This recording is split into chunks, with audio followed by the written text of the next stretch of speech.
पुढे एक अत्यंत महत्त्वाची बातमी आपण पाहणार आहोत। डॉलरच्या तुलनेत रुपयाची आता ऐतिहासिक घसरण झाली आहे। डॉलरच्या तुलनेत रुपया 96.93 पर्यंत घसरलाय।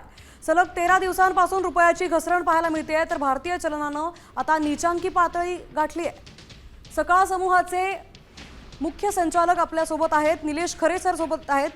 सर, आता डॉलरच्या तुलनेत रुपया अत्यंत नीचांकी पातळीवर घसरलेला आपल्याला पाहायला मिळतो, याचे काय परिणाम आहेत आणि हे कशामुळे झालंय? मुख्यतः पेट्रोलची किंमत ही सातत्यानं वाढती आहे आणि या परिस्थितीमध्ये भारताला खूप मोठ्या प्रमाणावर तेलाची आयात करण्यासाठी म्हणून डॉलर मोजावा लागतोय आणि जितकी मागणी डॉलरची वाढते तितकी किंमत डॉलरची वाढत जाते रुपयाच्या तुलनेमध्ये आणि त्यामुळे 97 रुपयावर आता डॉलर पोहोचल्याचं पाहायला मिळतंय। उच्चांकी असा हा आकडा आपल्याला पाहायला मिळतोय आणि एक मोठा आर्थिक दबाव या निमित्तानं भारतावर तयार होताना पाहायला मिळतोय। धन्यवाद सर, आपण दिलेल्या सविस्तर माहितीबद्दल।